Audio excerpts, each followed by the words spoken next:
Hello everybody and welcome back to The Game Thing. I'm your host Brandon Alanis, and it's been a pretty slow week in the games industry this week, but that doesn't mean we do not have news to talk about. Let's get to our headlines. Lara Croft continues her journey of popping up in every possible video game she can be in. From Fortnite, Brawlhalla, Final Fantasy, Fall Guys, and even Call of Duty, our beloved Tomb Raider has appeared in so many games, and now she's joining the Dead by Daylight roster as a new survivor. But that's not it. Naraka Bladepoint will also be receiving a Lara Croft-inspired outfit this August. I wonder what will be the next video game that Tomb Raider somehow finds its way into. I want to take a second to highlight the return of Pink Mercy in Overwatch 2 this week. There's 2 skins available in the game, the original Pink Mercy skin from Overwatch 1 and a brand new Rose Gold variant. All sales from these skins will be donated directly to the Breast Cancer Research Foundation. You can get some amazing skins while supporting a great cause. Capcom and Sony officially confirmed that the Street Fighter movie is set for a March 2026 release date. The film is being co-developed with Legendary and is currently looking for a new director, as the previous duo tied to the project has apparently left due to a scheduling conflict. Maybe this one will break the bad Street Fighter movie curse. The Pokémon Company faced some drama this past week, as the Pokémon Illustrated Contest 2024 had AI art make it into the finalist round. But after many artists and fans raised concern over this, the Pokémon Company acted quickly and announced that all AI art would be disqualified from the competition, and new pieces of artwork would be selected to replace them. It's great to see artists getting wins against AI artwork, and I hope this continues to set a good precedent, not just in the games industry, but in everything that we do. Creatives need to be protected, and companies should work on making that a priority. Now, for a quick pause. The following announcements will all tie together somehow, but I'll explain it later when I get there. Star Wars Bounty Hunter is making its way to PlayStation 4, PlayStation 5, Xbox Series X and S, Xbox One, Nintendo Switch, and PC on August 1st. The remaster of this 6th generation classic will feature graphical enhancements, a playable Boba Fett, and some new gameplay features. Epic Mickey Rebrushed is set to release on September 24th. The remake of this Wii game from 2010 looks fantastic, and for those who pre-order, they will receive 24-hour early access and 3 skins. These skins are Steamboat Willie, the Brave Little Tailor, and Football Mickey. The game will also receive a collector's edition that retails for $200. This price seems to be the biggest concern though, since the base game will retail for $60, which is a $10 increase over the original game's retail price of $50. While this may be a problem, I hope the remake is able to do the original game justice and improve in the areas it may have failed in. CEO of Ubisoft Yves Guillemot confirmed in an interview with Ubisoft this week that classic Assassin's Creed games will be receiving remakes in the near future. This lines up with rumors from last year that hinted at the development of Assassin's Creed 4 Black Flag remake. And while I would say it's too soon, apparently that game is over 10 years old, so that definitely doesn't cause an existential crisis in me or anything.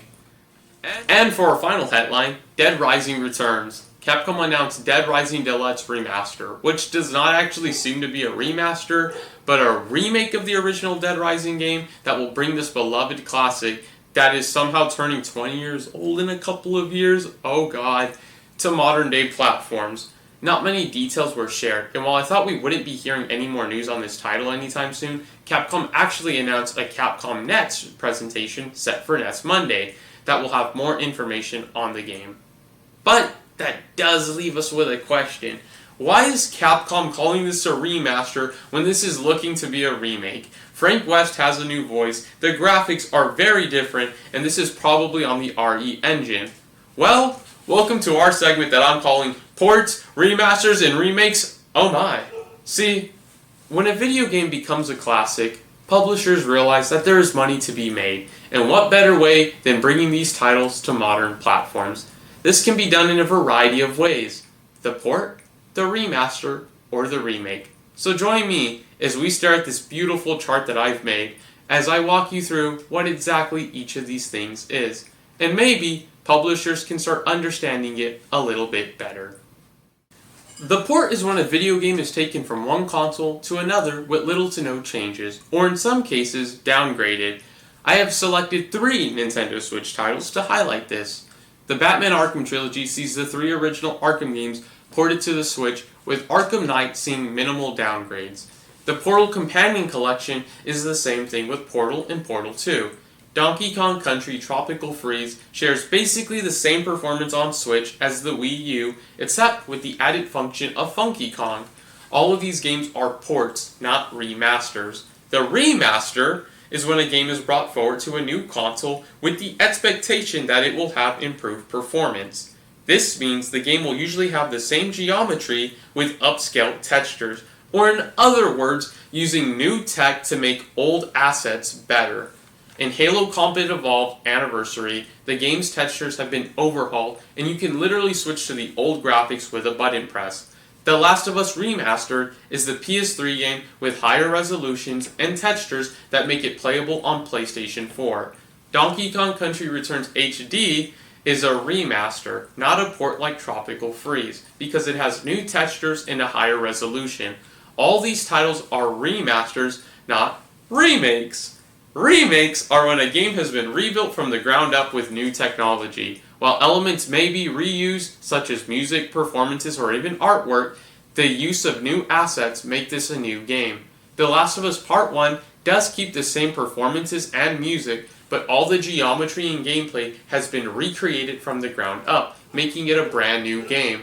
The Crash Bandicoot Insane Trilogy is basically a one-to-one remake of the original Crash games, but they are remade entirely and feature basically zero of the original code within them.